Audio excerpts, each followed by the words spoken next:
اعوذ باللہ من الشیطان الرجیم، بسم اللہ الرحمن الرحیم۔ رحمان جل شانہ صلی اللہ علیہ وآلہ وسلم۔ السلام علیکم ورحمۃ اللہ وبرکاتہ۔ آیت نمبر 53۔ وَإِذَا آتَيْنَا مُوسَى الْكِتَابَ وَالْفُرْقَانَ لَعَلَّكُمْ تَهْتَدُونَ۔ اور اس جب آتینا دی ہم نے موسیٰ کو الکتاب خاص کتاب، والفرقان اور معجزہ، کتاب الگ ہے اور فرقان الگ ہے، یہ ایک چیز مائنڈ میں رکھیے۔ لعلکم تاکہ تم، کون؟ بنی اسرائیل، تہتدون راہ پاؤ، ہدایت پاؤ۔ یہ ہدایت سے ہے، اس کا روٹ ہدایت والا راستہ، تہتدون تاکہ تم ہدایت پاؤ یا حق کا راستہ پاؤ، ٹھیک ہے۔ اور جب ہم نے موسیٰ کو کتاب اور معجزے عنایت کیے تاکہ تم ہدایت پاؤ، راستہ پاؤ۔ پیچھے آیت سے پہلے ریفرنس کوٹ کرنا ضروری ہوتا ہے تاکہ آپ لوگوں کو یہ بالکل ایک الگ چیز نہ لگے۔ یہ گزشتہ سے پیوستہ چیزیں قرآن پاک میں کچھ سیکول تک چلتی ہیں، تو اس کو سمجھنے کے لیے ہمیں بعض دفعہ جب نیا ٹاپک شروع ہوتا ہے تو پھر میں اکثر پچھلا نہیں، لیکن اگر ہمارا اگلی آیت پچھلے سے جڑی ہوئی ہوتی ہے تو پھر پچھلے کا تھوڑا سا ریفرنس دینا ضروری ہو جاتا ہے۔ اب اللہ پاک نے ان کی اتنی بڑی غلطی کو تاہی معاف فرما دی کہ ان کی شرک کو بھی معاف فرما دیا۔ تو یہاں اللہ پاک فرما رہے ہیں کہ میں نے، کہ مطلب اور جب اللہ نے موسیٰ علیہ السلام کو کتاب اور معجزے، بیسیکلی الفرقان والفرقان جو ہے، فرقان کا بیسیکلی مطلب معجزے سے مختلف ہے۔ فرقان فرق سے نکلا ہے، اور فرق کس میں؟ اچھے برے میں، حق اور باطل میں، اور مطلب الگ الگ کرنا، ٹھیک ہے۔ اچھائی کو برائی سے الگ کر دینا، حق کو باطل سے الگ کر دینا، غلط کو صحیح سے الگ کر کے پھر ایکسپلین کرنا، مطلب پھر وہ چیز۔ تو یہ اللہ فرما رہے ہیں کہ یہ اللہ کی عطا ہوئی۔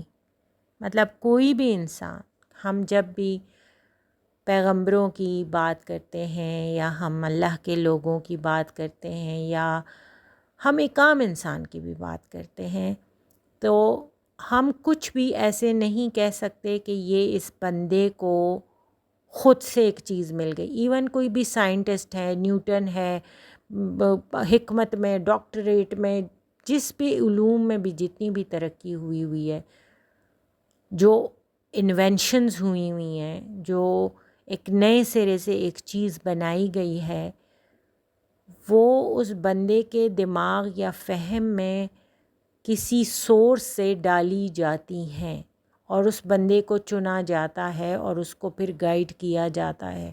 یہ سب فرقان ہوتا ہے۔ اب اگر یہ فرقان، اٹ ڈپینڈس نا کہ یہ فرقان کس چیز کا ہے اور کس لیے ہے اور کس بندے پر ہے، ٹھیک ہے۔ مطلب یہ اللہ کی جو عطا ہے، یہ اس کی کیٹیگری کیا ہے، مطلب چھوٹے سے چھوٹا، بڑے سے بڑا انسان، نیک بد، ہر چیز کی جو ایک انٹینسٹی، ایک تو ہوتا ہے نا ہم نے پہلے سے ایک چیز ہوئی ہے اور ہم اس کو سیکھتے ہیں، وہ ایک الگ چیز ہے۔ لیکن ایک چیز دنیا میں فرسٹ ٹائم آ رہی ہے، انٹروڈیوس ہو رہی ہے، اس کا علم وہ اللہ کی عطا سے ہی ہے۔ مطلب ایک بندہ اگر یہ کلیم کرے بلب ایجاد ہوا، بڑی بڑی انوینشنز ہوئیں، یہ آسمانی ذرائع سے ہی انسان کو موصول ہوتی ہیں، تو اس چیز کو سمجھنا چاہیے۔ اچھا، ہم ٹاپک سے ہٹ جائیں گے. تو الفرقان کیا ہے؟ والفرقان کیا ہے؟ الگ الگ کرنا حق اور باطل کو. لعلکم تہتدون، تاکہ یہ ہدایت پائیں. تو اس میں بس ذکر ہے کہ اللہ پاک نے دو قسم کی چیزیں حضرت موسیٰ علیہ السلام کو عطا کیں. ایک کتاب، اور دوسرا اس کتاب پر عمل کرنے کے لیے جو احکامات ان کو دیے جاتے تھے. تو اس کا مقصد بھی بتایا کہ مقصد کیا تھا، تاکہ وہ، جیسے پچھلے میں مقصد بتایا کہ اللہ نے اس لیے معاف کیا ہے تاکہ وہ شکر گزار بنے. اس میں اس عطا کا مقصد بتایا کہ یہ میں نے اس لیے عطا کی تاکہ یہ لوگ جو شرک میں پڑ گئے ہیں تو یہ لوگ دوبارہ سے ہدایت پا لیں. اچھا، اب اس فرقان کو میں تھوڑا سا مزید اس لیے ایکسپلین کرنا چاہتی ہوں. کتاب اور فرقان ہمارے نبی پاک صلی اللہ علیہ وسلم کو بھی ودیت تھی. کیسے؟ دیکھیں، قرآن ایک کتاب آئی، اس میں احکامات ہیں. جب اس میں حکم آیا کہ نماز پڑھو، تو نماز کا طریقہ ہمیں کس نے سکھایا؟ نبی پاک صلی اللہ علیہ وسلم نے سکھایا. تو وہ طریقہ ان کو کیسے سکھایا گیا؟ فرقان سے. فرقان بیسیکلی اللہ کی وہ عطا ہے جو پیغمبروں کو بہت خاص، مطلب وہ کلیئر، اس میں کوئی شک و شبہ نہیں ہوتا. اکثر لوگ کہتے ہیں ہم قرآن کو تو مانتے ہیں، حدیث کو نہیں مانتے. میں کہتی ہوں کتنے غافل ہیں. نبی پاک صلی اللہ علیہ وسلم نے خود فرمایا کہ میں اپنے آپ سے کچھ نہیں کہتا، میں جو بھی کہتا ہوں میں اللہ کے حکم سے یا اللہ کی گائیڈنس سے ہی کہتا ہوں. تو آپ سوچیں، ایک پیغمبر ہیں. اچھا، پھر باقی جو ساری چیزیں، جو بھی چیزیں اصحاب آتے تھے وہ ان سے پوچھتے تھے، ان کو ظاہر ہے ان کو ڈائریکٹ سمجھ، حالانکہ ان کی زبان تھی. اور آج کل کے زمانے میں لوگ کہتے ہیں ہم خود قرآن پڑھ لیں گے، ہمیں سمجھنے کی ضرورت نہیں ہے. بیسیکلی قرآن کو سب کے گھر میں پڑھا ہوا ہے. کتنے نے اٹھایا، کتنوں نے پڑھا. بیسیکلی اللہ کی ہدایت، اور ہدایت کا بھی تحتدون بھی ہے کہ ہدایت اور فرقان، رحمت اور عطا، یہ مل کے آپ کتاب کو اٹھا سکتے ہیں، پھر اس پہ غور کر سکتے ہیں، پھر اس کو پڑھ سکتے ہیں. جب تک اللہ کی عطا نہ ہو، اللہ کی رحمت نہ ہو، اللہ کی ہدایت نہ ہو، اللہ کا کرم نہ ہو، اللہ کا فضل نہ ہو. آپ کے گھر میں قرآن پڑھا ہے، کتنے لوگ پڑھتے ہیں؟ تو بیسیکلی یہ جو چیز ہوتی ہے نا، اللہ نبی پاک صلی اللہ علیہ وسلم پر کی تمام احادیث، میں کہتی ہوں آج کل لوگ کہتے ہیں ضعیف کا بھی مطلب یہ نہیں ہوتا کہ ضعیف ہے تو وہ مطلب منقطع ہے یا وہ ہے ہی نہیں یا وہ غلط ہے، نعوذ باللہ. ضعیف کا مطلب یہ ہوتا ہے کہ اس کے جو راوی ہوتے ہیں، بیان کرنے والے ہوتے ہیں، وہ کم ہوتے ہیں یا وہ بہت، جیسے نبی پاک صلی اللہ علیہ وسلم فرض کریں ایک راستے میں جا رہے تھے اور کسی کنویں پہ رکے، پانی پی رہے ہیں، اس پہ کھڑا بندہ ہے اور نبی پاک صلی اللہ علیہ وسلم اس کو فرما رہے ہیں کہ یہ دعا پڑھو، اس طرح پانی پیو، اور کھڑے ہو کے مت پیو، بیٹھ کے پیو، یا 3 گھونٹ میں پیو، اور اس نے وہ لکھ لیا. تو کیا وہ ضعیف حدیث ہو گئی؟ نہیں. وہ ایک بندہ تھا، اس نے نبی پاک صلی اللہ علیہ وسلم کی محبت میں، شدید محبت میں، وہ چھوٹی چھوٹی باتیں، ان کے چھوٹے چھوٹے اٹھنا بیٹھنا لوگ نوٹ کرتے تھے. خاص کر جب کتابت شروع ہوئی، جب لوگوں کو یہ احساس ہونا شدت سے شروع ہوا کہ جو نبی پاک صلی اللہ علیہ وسلم فرما رہے ہیں یہ تو دین حق ہے، اور یہ تو فرقان ہے، اور یہ قرآن بھی فرقان ہے، نبی صلی اللہ علیہ وسلم کی ہر بات بھی فرقان ہے. تو لوگوں نے اس چیز کو لکھنا شروع کر دیا. تو میری نظر میں قرآن بھی اور حدیث بھی دونوں جو ہیں یہ فرقان ہے. قرآن بھی فرقان ہے، حدیث بھی فرقان ہے، سننا بھی فرقان ہے. نبی صلی اللہ علیہ وسلم کی ایک ایک چیز فرقان ہے، کیونکہ حق اور باطل میں تمیز کرنے کا نبی پاک صلی اللہ علیہ وسلم نے پوری زندگی یہی ہمیں تبلیغ دی. قرآن ہمیں یہی چیزیں سکھا رہے ہیں. تو ابھی جو اس کے بعد ہم پڑھیں گے تو یہی ہے کہ قرآن فرقان جو ہے وہ حضرت موسیٰ علیہ السلام پر نازل ہوئی ہدایات ہیں جو ان پر نازل ہوتی رہتی تھیں.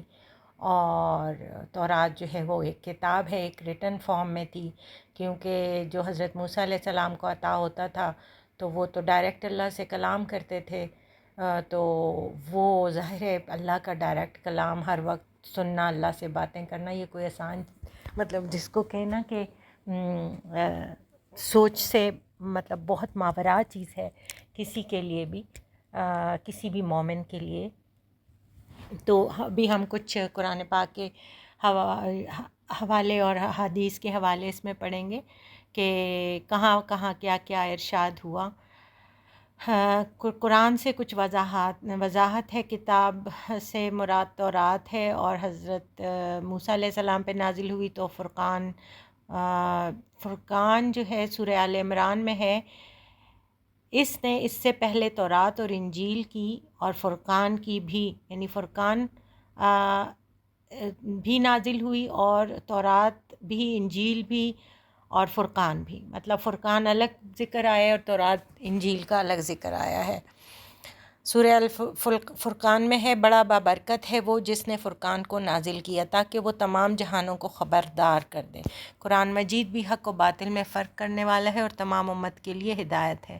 تو حدیث سے وضاحت اس طرح ہے کہ رسول پاک صلی اللہ علیہ وسلم نے فرمایا، یہ امام مالک کی حدیث ہے، میں تم میں 2 چیزیں چھوڑ کر جا رہا ہوں، اگر تم نے انہیں تھامے رکھا تو کبھی گمراہ نہ ہوگے، اللہ کی کتاب اور میری سنت.